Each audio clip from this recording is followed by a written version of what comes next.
ഒരു ജാതി ഒരു മതം ഒരു ദൈവം എന്ന് പറഞ്ഞ ശ്രീനാരായണ ഗുരുവിന്റെ ദർശനങ്ങളെ SNDP അട്ടിമറിക്കുന്നുവെന്ന് CPM സംസ്ഥാന സെക്രട്ടറി MV ഗോവിന്ദൻ.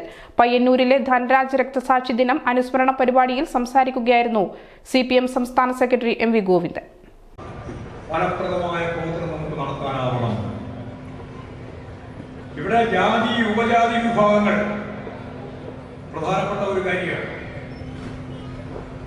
സ്വത്വ രാഷ്ട്രീയം തെക്കൻ കേരളത്തിൽ വലിയ രീതിയിലുള്ള പ്രശ്നങ്ങളൊന്നും ജാതിയെ അടിസ്ഥാനപ്പെടുത്തിക്കൊണ്ട് വരുന്നില്ലെങ്കിലും ഇവിടെയും വരുന്നുണ്ട്. അതിന്റെ ഭാഗമായിട്ട് രൂപപ്പെടുന്ന ചില സംഘടനകൾ തെക്ക് SNDP ഇവിടെ പുതിയ രൂപം ഉണ്ടാക്കാൻ വേണ്ടി ശ്രമിച്ചുകൊണ്ടിരിക്കുകയാണ്. സ്വത്വ രാഷ്ട്രീയമാണ്. നിങ്ങളുടെ ഒരു കാര്യം നന്നായിട്ട് മനസ്സിലാക്കണം.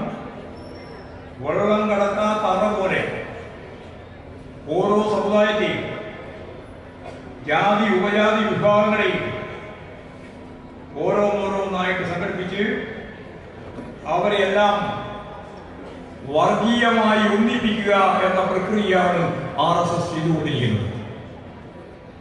അതൊന്നുകൂടി ഞാൻ പറയാം. ഓരോരോ ജാതി ഓരോരോ ഉപജാതി വിഭാഗങ്ങളെ ഓരോരോ സ്വത്വ രാഷ്ട്രീയ വിഭാഗങ്ങളായി സംഘടിപ്പിക്കുക എന്നതാണ്. നിങ്ങൾ അപ്പുറം ഇപ്പുറം ചേർക്കേണ്ടതില്ല. വെള്ളം കടക്കാതെ അറ തന്നെ. എന്നിട്ടോ ഈ ഓരോ വിഭാഗത്തെയും വർഗീയമായി യോജിപ്പിക്കുക RSS ആണ്. ആ പണിയാണ് ഇവിടെ നടന്നുകൊണ്ടിരിക്കുന്നത്. അതുൾപ്പെടെയുള്ള കാര്യങ്ങൾ ഫലപ്രദമായിട്ട് നമുക്ക് കൈകാര്യം ചെയ്യാൻ സാധിക്കും.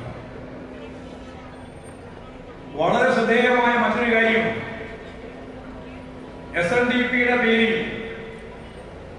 യഥാർത്ഥത്തിൽ ശ്രീനാരായണ ഗുരു ഒരു ജാതി ഒരു മതം ഒരു ദൈവം മതനിരപേക്ഷതയുടെ ഏറ്റവും പ്രധാനപ്പെട്ട ഒരു അടിസ്ഥാനം. പക്ഷേ ചാതുവർണ്ണ വ്യവസ്ഥയിൽ അധിഷ്ഠിതമായ പുതിയ ഭരണഘടന പോകണമെന്ന RSSന്റെ പ്രതിശാസ്ത്രത്തോടൊപ്പം നിന്ന്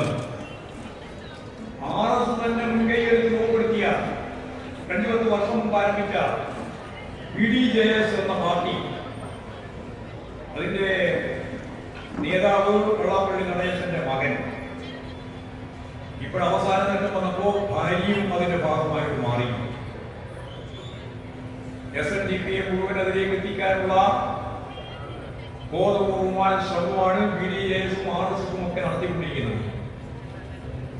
വെള്ളാപ്പള്ളി നടേശൻ ഉൾപ്പെടെയുള്ള ആളുകൾ എടുത്തുകൊണ്ടിരിക്കുന്ന നിലപാടുകൾ സൂക്ഷ്മമായിട്ട് പരിശോധിച്ചാൽ അതിലേക്ക് എത്തിച്ചേരാനുള്ള വഴി തുറക്കുകയാണ്. ഇതിനെയെല്ലാം നിശ്ചിതമായിട്ട് എതിർത്തുകൊണ്ടല്ലാതെ, ആശയപരമായിട്ട് നേരിട്ടുകൊണ്ടല്ലാതെ